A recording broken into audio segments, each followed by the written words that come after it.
Rolling Stone called Neil Young's Lanois album, quote, spectacular both for its musical properties and for its lyrics that come from deep in the heart.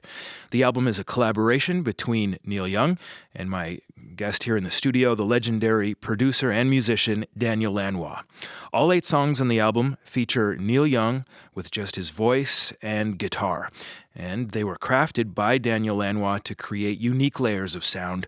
We've been discussing a number of Lanois-produced albums this week in the run-up to his induction into the Canadian Music Industry Hall of Fame.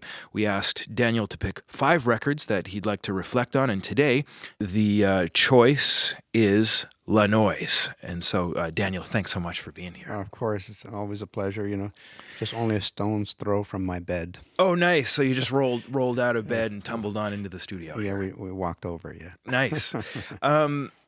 You've said that the idea of working with Neil Young left you awestruck. And he's obviously a legend, but after working with other icons like U2, Bob Dylan, Peter Gabriel, I mean, it's a long list. What is it in particular about Neil Young that left you in awe? Neil Young is a Canadian trailblazer. Yeah. He's a generation ahead of me. And I've always loved his music. And even though he didn't know about it, it was always a point of reference for me for somebody who can really get things done, and a Canadian hero. So I was able to watch him and feel inspired by him over the years. And then I got the phone call out of the blue. Would I record him doing 10 acoustic songs, and would I film him, because we also make nice films. Right. I said yes to everything, and that's how we got started. The interesting thing about you two coming together at the time that you did is there was something of a difficult time for you both, in that I think you were still recovering from a pretty serious motorcycle accident, and Neil Young was still mourning the loss of some friends who had died earlier that year. And so I'm curious to know how those emotions that were probably still a bit raw at the time were channeled into this record. Yes, well, that's true on both counts. I did crash my bike, and it was in the middle of Neil's record. Right. And he lost a friend also in the middle of making the record. So we were both wounded soldiers. Mm-hmm. So I finished the Neil Young record in a wheelchair. And Neil was very, very helpful to me. After I crashed my bike, he made a couple of calls because he knows some of the medical people in Los Angeles. That's where I crashed my bike. And he was able to get me, they had parked me down the hall, and they thought I was homeless. And Neil put in a call and got me a good bed in a nice suite. Right. So, but in terms of emotion, I'm glad you raised that up, because that's what makes for great records, when they have emotion poured into them. And it's not something you can, deliberately guide yourself to. It has to happen with life experience. So I wouldn't recommend crashing your motorcycle or having a friend pass away on you, but that's what happened. And I think you're right. Some of that got in there. Yeah. I seem to remember reading about all this as it happened, and you got back up and at it fairly quickly, as I recall, after the crash as well. Yeah, I was 3 weeks in intensive care, and then I was in really bad shape for about another 6 weeks after that. But after the 3 weeks, we went right back into Neil's record, because I think if you just get back at it, you heal more quickly. Mm-hmm. And I didn't want to be moping around feeling sorry for myself. And I got off the painkillers right away. And so we just, we got right to the bone of it, Mm-hmm. And it was okay. It was all right. And so you mentioned that when you got the call first to work on this record, that the idea was already in place, that it would just be an acoustic record that was already established, that that's what he wanted to do going into the studio? Yeah, he wanted to record 10 acoustic songs. There's Neil on a stool, 10 acoustic songs, and we would film the performances. And we did that, and quite early on we were able to harness a very beautiful song called Love and War. And we really captured it.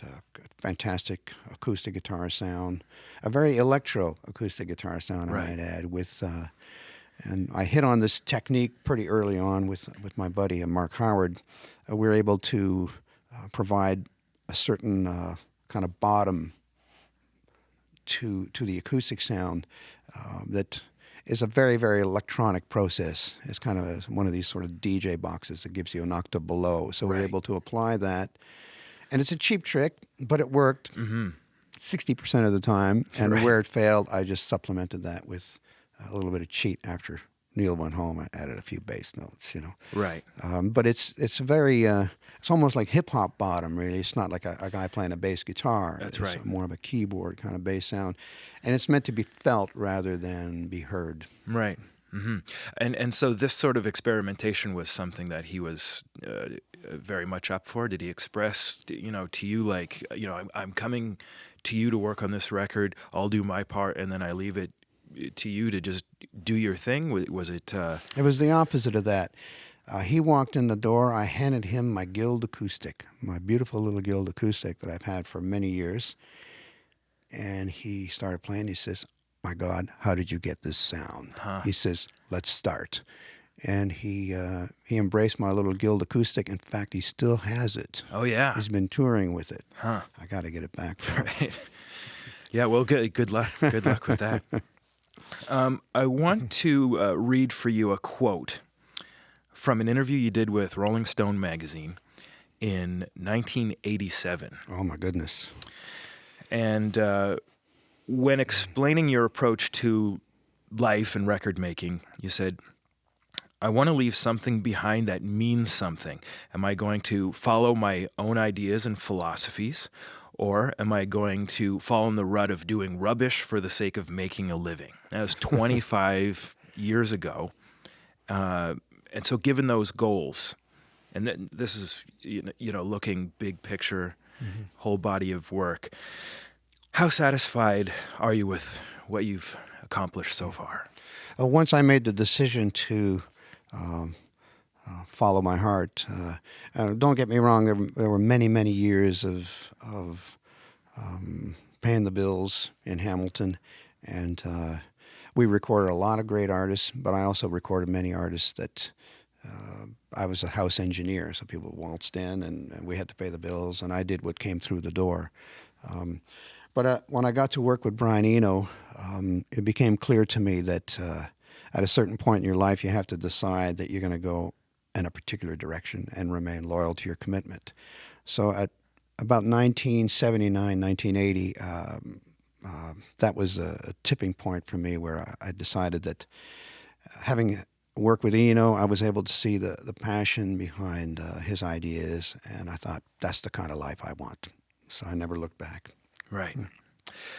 Canadian music legend Daniel Lanois has been my guest here in the studio. This week, he was inducted into the Canadian Music Industry Hall of Fame. We've asked him to select five albums that he's produced that he'd like to reflect on, and if you would like to watch our videos again or even just listen to them, it's all on our website, that's cbcmusic.ca.